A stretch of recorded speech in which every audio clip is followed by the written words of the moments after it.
So let's talk about the law of attraction. You've probably heard of it, right? But today, we're going to strip away all the mystery. We're breaking it down into a practical, no-nonsense guide based on the work of Dan Lok to turn these big ideas into stuff you can actually use. You know, for a lot of us, our first run-in with this whole idea was probably from the book or the movie The Secret. And yeah, it can definitely feel like some kind of complicated magical ritual, like this ancient secret you need to crack the code on. But here's the thing, the way we're looking at it today completely reframes that. This isn't about magic. It's an unchanging law of the universe. Think about it less like a magic spell and way more like gravity. Seriously, what goes up must come down. It's a simple principle that's always working whether you're paying attention to it or not. So what are we really talking about here? At its core, it's pretty simple. It's the ability to attract into your life whatever you are focusing on. The main idea is that what you focus on expands. Your dominant thoughts, day in and day out, eventually start to turn into actual things in your life. They become your reality. Okay, so that's the big idea, the theory. But how does this actually work? Let's get past the theory and dive into the practical stuff with 4 real-world strategies you can start using to apply this law in your own life, like right now. All right, strategy number 1. And this has absolutely nothing to do with magic or anything mystical. Instead, it's all built on a really well-known psychological principle that affects every single one of us every single day. It's called confirmation bias. And there's a great story from our source material that just nails this point. The speaker's dream car, his one big goal, was a red Mazda RX-8. He put a picture of it right on his vision board, just like this, and looked at it every single day. And the second he locked his focus onto that car, something kind of weird started to happen. He started seeing that exact car and other Mazdas everywhere, on the highway, in parking lots, on his way to work. It was like the city was suddenly flooded with them.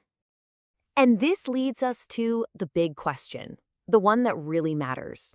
Did a bunch of new Mazda RX-8s just magically appear on the road? Or were they there all along, and his brain was just now filtering reality differently, finally letting him notice them? This slide is a perfect way to visualize what's going on inside our heads. Just imagine all this information flying at you every day. There is no way you can process all of it, right? So what does your brain do? It uses a mental filter. It actively looks for and pulls in anything that confirms what you're already focused on, like that red car, and pretty much ignores everything else. So if our mind has this filter and it's always running, well, that leads to a really powerful idea. And our second strategy, we actually get to choose what that filter focuses on. Check this out. This slide tells a perfect little story about a rainy day. Looking out the same window, the speaker saw the dark, gloomy clouds and the pouring rain, and his first thought was, ugh, so depressing. But his partner, looking at the exact same view, she was focused on the beautiful mountains in the distance. Her thought, it's so romantic. Same scene, same rain, 2 completely different realities. And this is what it all comes down to. It's not what's happening to you that determines your life. It's how you think and feel about what's happening. The quote says it all, doesn't it? The world inside you is what creates the conditions of your life on the outside. Okay, so we can choose our focus, but what happens when we don't? What happens when we just let our minds wander?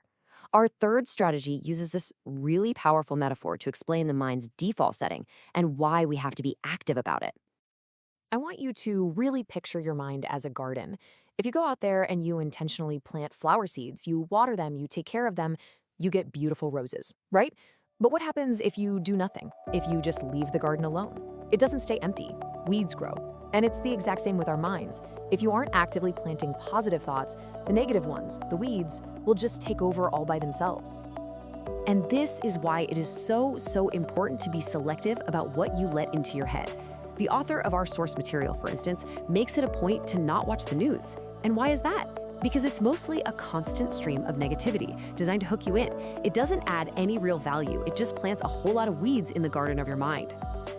All right, let's get to our final strategy. And honestly, this one might just be the most powerful of them all. It's about the 2 most important words you can ever say, I am. It's all about the language you use with yourself. Think about it. There's a huge difference between saying I want to be successful and I am successful. When your internal voice is all about I want, you are constantly reminding yourself of what you don't have. Your focus is on the lack of success. But when you switch that to I am, you're making a statement of identity. You're programming yourself to act from a place of being successful right now. Now let's be super clear about this because it's important.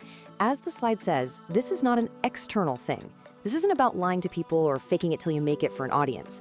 This is a purely internal conversation you're having with yourself to consciously build the identity you want. Because at the end of the day, your actions and your habits have to match your goal. You just can't become a millionaire if you have the mindset and habits of someone making $50K a year. You have to become that person. Think like them, feel like them, act like them before you see the results on the outside. So, here it is, the final, powerful takeaway from all of this. The challenge is right here in this quote. Don't wait around for the world to change first. Act as if your dreams have already come true on the inside, and then you challenge your reality to catch up to the person you've already become. You are not waiting on life. Life is responding to you. Your thoughts are the signal. Your belief is the power. And your action is the bridge. Decide today who you are becoming and let the universe meet you there. Like the video, subscribe, and follow for more high vibration content.